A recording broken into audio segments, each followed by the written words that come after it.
This is the alien speaking. Welcome to our bonus content, where we put discussions, distractions, and ramblings from the episode that didn't relate to the main topic. Either way, we hope you enjoy.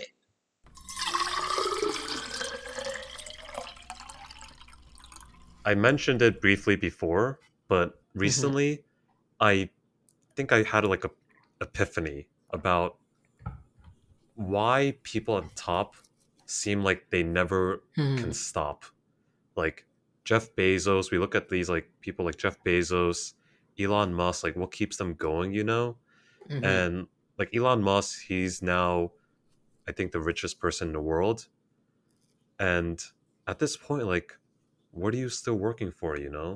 mhm, And I think I personally understand the feeling that he gets. Like I I experience like what it feels like to be at the top and you like cannot stop. And I think it all comes down to competition. So a few days ago actually, mhm, we had like a at work we had like a town hall, and at the town hall basically each team had to kind of come up on the Zoom and kind of present and just talk about what their team does. mhm, And just to give some context in terms of presentations at this company I work at, I've we do these yearly hackathons, and the past three hackathons that I've been there at the company for, I've won all three. And I've mm, kind of created like this reputation of like being a really good presenter. So it's kind of been tied to my identity. Like when people think of me, they think of like, oh wow, this guy's like a really great presenter. And just as an example, like after my first hackathon presentation, people were mhm. like, all right, get this guy in sales. Like we need this guy like on the phones right now. So back to the town hall, like the recent town Mhm, hall. So there is a new engineering manager on a different team, and he's like a really outgoing guy. He's really funny, and for example, like a few days before the town hall, in another meeting, a lot of people were presenting, and they were like saying, "Oh, like our company's top opportunity is so and so," and he was like in the chat, he was like, "All right, next time someone wants to say top opportunity, just say top opportunity." So yeah, pretty clever, pretty clever. I mhm, chuckled. So he's like that kind of guy, and he's like not really shy with the stuff he says. And it was time for him in the town hall to give his presentation, and he killed it. Like his mhm. presentation was like very mainstream in a way that there were tons of memes. He was using like Okay. yeah, he was using a lot of memes. It was like funny. It was not like snobby at all. It was like very catered to like a mainstream audience, so Mhm, very relatable, and people really loved it. And people were saying in chat like, "Oh yeah, this is like the new standard for presentations. Like, you should do a presentation class," you know. And I was looking at this, and I could not help but feel, I guess I would call it jealousy. Yeah. So, and I had to accept like that was a good presentation. Was mhm. it better than one that I had previously done? I don't know. It could have been. Maybe just cater towards a different audience, but I had to accept like greatness that was Mhm. happening before my eyes. And I think at that point, my body was just like feeling that kind of like discomfort. Like my identity, at this company, it was kind of like being picked at. Mhm. And I think that's when I realized, like, oh, this must be what happens in Jeff Bezos' head when he sees SpaceX's rocket land on that platform. This Mm. is probably what he's thinking, like shit, that was cool, but I'm the space guy. Right. Yeah, like fuck you, Musk. Like I'm gonna like I'm not gonna let you beat me. I'm not gonna like sit here and let you like surpass me. Yeah, I'm gonna So blow you away. Back to your origin. exactly, exactly. Yeah, like Elon Musk, why don't you come over to this cliff? Oh, we'll get to that. We'll get to that. Yeah, Hmm. so I really realized like, oh, it's not because they're not already rich enough. It's Right. because they see another person doing great things and they're thinking, oh, they're not better than me. I could do that. Hmm. Yeah. So that's kind of my story. I think it's been a few days and I've kind of like come to terms with it. Um like like the next hackathon, I guess I'll just have better competition and I think that's a good thing. That's a great thing, because that kind of drive is a very positive motivation. It's, setting something in front of you saying, this person is, you can do better, essentially. Yeah. Once you get to a certain point, you can feel like I've done enough. And that can be a detriment, right?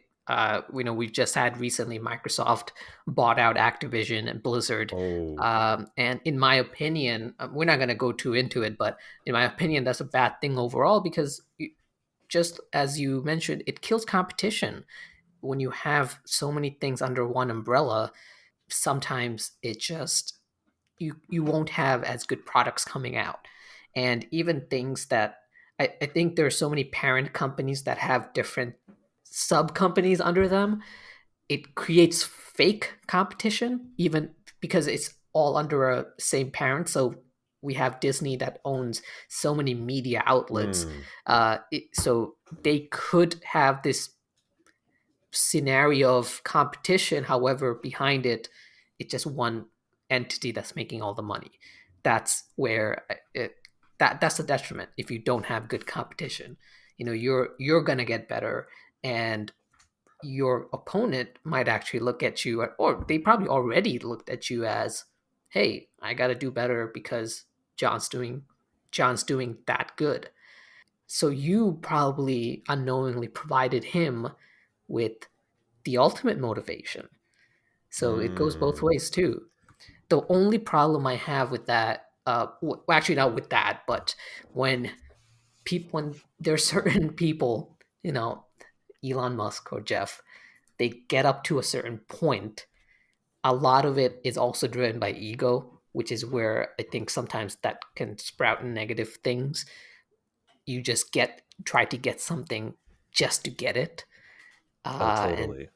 that can be well, that can screw things up. The space competition you mentioned, I love it. Honestly, I want us to do more space exploration. But the other side to that is if these two juggernauts in and I when I say juggernauts, I mean the net worth they have is like we're minuscule. I think Hmm. if we put everyone else together, it wouldn't even come close. So for these people to have a monopoly on space travel is a little scary if a don't look up scenario happens. I don't know if anyone watched the movie. Oh, we're I gonna doubt talk about it. I doubt many people didn't. But anyway, that Must can be watch movie of the year. We will get into it. all right, all right. That can be a slight problem. Have I don't like not have I don't like NASA not having a real good stake in this fight because Uh, honestly, at this point, I don't see them having a good fight because there's very little government funding, and if you have billionaires funding space travel, it's just going to be used by them for them and by their motives. yeah, I agree with that. And I think that kind of calls to light the final point of this whole like story, which Hmm. is okay, so you've seen that there's someone else that can compete on the same level as you. Like Steve Jobs has seen as Bill Gates, Mm. Elon Musk has seen as Jeff Bezos, I guess, or vice versa. Like, what do you do here? And yes, I think I agree with you that having competition pushes the boundaries of the human species, and that is overall great for technology. The problem lies when there's secondary effects of this race Yeah. that they're having, and they will at at any cost, just to beat the other person. Like they don't care about the externalities and like what side effects their business and their endeavors will have on the rest of the world. I think that's when it kind of gets messy, and I think that relates to even like the story that I just told with like the presentations. Mm-hmm. um yeah, like competition is good, but you also have to be aware like when it will the cost is too much. Like Yeah. if that starts harming kind of your base fundamental personality traits and you start kind of changing to a different person because of it, then Mm-hmm. it might be a good idea to take a step back and like really ask yourself, okay, is this like worth it? Is the fight worth it? Because sometimes the best thing you can do is to walk away. Sometimes the only way you can win is to exit the game. So, There, well said. I that was beautifully said, honestly. The difference between your coworker, yourself, the bad competition, and say Elon Musk and Jeff with the space travel, and there are other examples of it. We're just picking on these two, but there are definitely other examples in the higher up there. The difference is that you know the other person. You can mm, stand on their shoes. You know how they feel. You know that that person that is a person. You have that sense of respect for them, and if it came to you, you can one up them by screwing over another coworker, you wouldn't do it because you know that person. There's not only just sense of respect, you want you care about their well-being. You know, you're not out of touch essentially. yep, uh, yep. that's the difference. So when you have Elon and Jeff going, there's that's why I brought up the wealth inequality. When you're that high up there, there's you. I mean, they have proven time and time again they are just just greatly out of touch, and they were not like that the whole time. Of course, you Right. know. Jeff, especially, we mentioned this before. He was the man of the people. He was a Yeah. regular ass nerd, wanted to do something nerdy, grew from that. In my opinion, the origin of Amazon was really not only original but fresh and well intentioned. And but however, yeah, you get to a certain point, you can't help but be out of touch. I think you really need to. We really need to somehow bring back the culture of knowing how your worker, how the people underneath you feel, because when you surround yourself with yes men, you have that photo of Jeff by the cliff. Yeah, just I think everyone has seen the Leo stealing Jeff's girlfriend meme on I don't Twitter. Just know if they have. If they haven't, can you oh, just give them like Google, a bro, Google. First of all, the video will make you laugh. So definitely look it up. They're in a red carpet. Jeff is with his new girlfriend after he, had the divorce. It's basically, I know what. No, I'm not gonna say that. She's beautiful. Leo's there talking, and Leo's beautiful. And the way the three are talking, Jeff looks like the third wheel. And there were memes upon memes and upon memes. And let's say, John, that happened to you. You're in Jeff's position. Let's say I'm in Jeff's position, right? You, you don't really. It's a meme. It will run its course. You're like the third richest man, I believe, currently. You don't give a shit. That's what we'd like to believe. yep. But my man gave a reply to that original tweet with him like by this warning sign, like hey, you're about to fall off, don't step over the cliff. And he's standing by it. He's shirtless, I think, and he's like, hey, Leo, come over, man, or something like that. And but seriously, listeners, please Google that. Oh my god, it's so cringe, and it's one of those things. If they had a I mean, it gets views, and it is, even if it's cringe, it's getting clicks and all. But if John or I posted that while we'd get roasted by our friend group, right? We would be like, yo, what were you thinking? Yeah, you got Non-stop. It would never end. it would never end. Our wives will just make fun of us. However, my man Jeff all the cronies that he has around sipping wine, they're just like, "Yo, Jeff, this is the funniest thing, bro. You are the man. You've conquered Earth and space." That's the kind of vibe that they give, and when you have that, you just don't want to leave. The same thing with Elon. His tweets. Honestly, you replace Elon's name with any other teenager. Oh yeah, that's Mm, cringe as heck. mm, Actually, you know what? If it's a teenager, you'd be like, oh, that's par for the course. That's what a teenager would tweet. Uh, true. but you swap it with an adult, like, what are you doing? Uh, and that's his brand, I guess. It's cringy. Great. Tesla is a great product. SpaceX has revolutionized space, uh, the space travel industry, in my opinion, and will continue to do it. But man, the man is cringe. I'm sorry, Elon. If you want to give me a free Tesla, I will take all that back. I'll take all that back. All right, just say his SNL skit was good. That's all it takes. Oh yeah. Hey, short digression here. I actually thought his SNL appearance was mostly good. His monologue was pretty solid. I think most of his skits were good, except for that fucking hospital one. Oh, it was all Yeah, right. Yeah, I guess let's you're not get right. into it. Compared to how SNL has been doing, yeah, you're right. It's probably pretty par. Listen, Elon's not a comedian. He's not an actor. He runs a big company. I think he wants to think he's Tony Stark, so I'll give him credit for being as funny as he was. Yeah, the thing is, the public gives him that recognition. Like he was literally in an Hmm. Iron Man movie. So Yes, right, if you're right. Elon Musk, like what are you gonna think?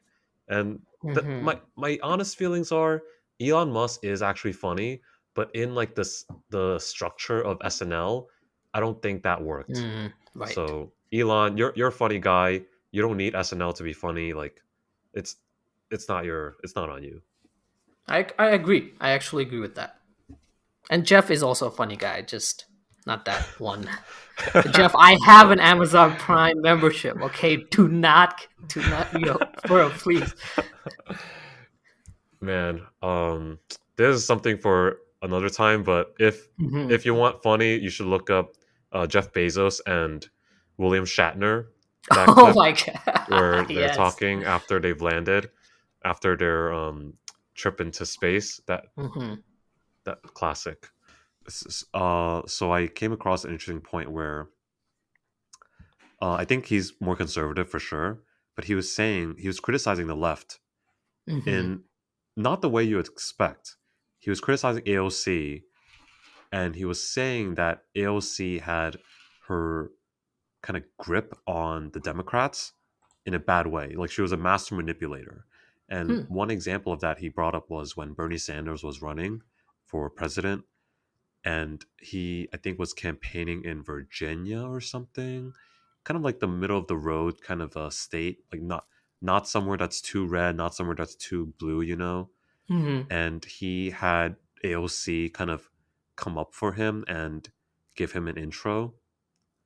And the guy that was writing this piece, he lambasted that choice so bad. He was saying this was this was the decisive moment and that Bernie Sanders lost. Like Damn. this was it because why the heck would you bring AOC who's like the left of the left to like a middle of the road place? Like they're gonna be like, no, we don't want that. Like we think AOC has some kind of like freaking devil. Hmm. So that kind of ruined it for Bernie Sanders was his thinking, and he felt that AOC had wanted to do that just for her own personal kind of, I guess, ego, just to Hmm. be like, oh, I'm the face of the Democratic Party, or like I'm getting all this visibility when that choice actually ends up hurting the Democratic Party. Because like, think of how nice it would have been if we had the Democrat. Sorry, not we. Um, Hmm. if we don't want to reveal our political choice. Anyway, this is not going to be Yeah. a podcast anyway, so who cares? Yeah, but like, yeah, what if Bernie Sanders had brought someone more moderate? I guess like Mm. Joe Biden and Virginia had been like, oh yeah, we could dig that, and Bernie seems like kind of cool too. It's like more comfortable for me. I'm not kind of making too big of a leap. Yeah, I'm gonna go with Bernie compared to, oh shit, who the fuck is that crazy Mexican bitch? Oh, come on. Yeah, I think if you, that's the both good and bad part about Bernie, that he doesn't play politics as much as he should have to uh, win. And you can agree with it or you can't agree with it. Hey, AOC probably politically aligned with him most. She was a huge supporter, and she brought him a lot of votes as well. And for him, I don't think he even thought twice. Also, Joe Biden will never open for uh, this that's man. true. That's true. I That could man's not think of a moderate. Nancy Pelosi, sure. Yeah, there you go. yeah, Nancy. Yeah, Nancy has a bigger chance. No, what Joe is. I mean, he's argues in bad faith. Yeah, I'm so unhappy still that he won the primary against Bernie. The last election year, it was Bernie's year. I'm sorry. But yeah, the argument anyway. I think that was Bernie's kind of downfall. He wasn't Hmm. thinking of it as a okay, how do I politically maneuver this to be perfect? He really, I think, was thinking I can convince the people. I work with them. Uh, I'm a politician day in day out. People will recognize that, and people will recognize AOC for what she's talking about and what she believes, and it will extend to me, or his belief will extend respect to AOC, even if it is a moderate town. Yeah, it's that thing, right? Like when you're on the extreme, do you see yourself as extreme? Hmm. Like we see AOC as or as a collective, we see AOC as a left of the left. Does she see herself, or does Bernie see her just as extreme as that? Because they could be thinking of themselves as we are just left. We're there.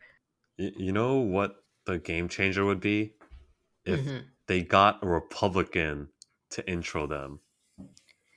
But I maybe think that's traitorous. That person will probably die. But that's the thing, man, that now is considered traitorous. I'm pretty sure in the past that probably has happened where you reached across the table and did that. You had that, it's such a weird thing because it ties back to what you're talking about in the very beginning. It all comes down to the respect part, right? The competition, when you have respect for each other, is very different from competition where you don't have that. Oh yeah. There's no lines to be not crossed. When you argue in bad faith, it takes me back to Joe and Bernie's argument when Bernie, I think Joe says something about, oh, you have super PACs behind you too, and Bernie says, list them. Like, like you're saying all these Whoa. things, but yeah, and he's like, oh man, give me a break or something like that, and I'm like, come on, like that's not like if you're gonna argue, respond. It like this is what I mean. Damn, what a comeback. Vote this Yeah, guy what a into the comeback. presidency.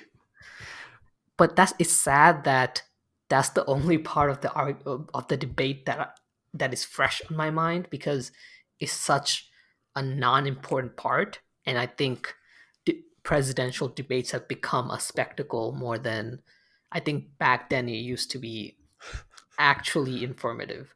Now it's just well. Yo, word. Word. I still remember when I think McCain was speaking at some sort of event in like Texas Hmm. or something. It's like red as fuck. And some lady stands up. It's like Q&A, and some Hmm. lady like total, if you saw her in the store, the first thing you think is Karen, that kind of person. And she stands up and she's like, hey, I'm like your supporter and I really want you to be president. I just want to say, I we cannot have Obama as president. And like, what do you think about Obama? Hmm. And McCain is like very respectful. He's like, yeah, Obama, he's a family man, great person. I'm running against him, so of course I want to win. But if he was ended up being president, like, yeah, things would be fine. And she like goes, no, no, no, like he's an Right. Arab. Hmm. Like Hmm. he's a Muslim, like, and like basically borderline like terrorist. And Hmm, McCain is like, right. no, no, like this is not true. And like yeah, fast forward to now, like that would never happen. I think if that was like Agreed. Trump, he would just like double down, you know. And He- Biden would just he- start talking about like I don't know black kids on his leg or something. yeah, I mean, Trump was smart enough that he won't agree with the lady, but he will like look to his audience or something. Don't we have a smart crowd or something like some bullshit like that? Um, oh yeah, I can definitely see that happening. Uh, Jeez. Okay. Uh, damn man. Hell yes.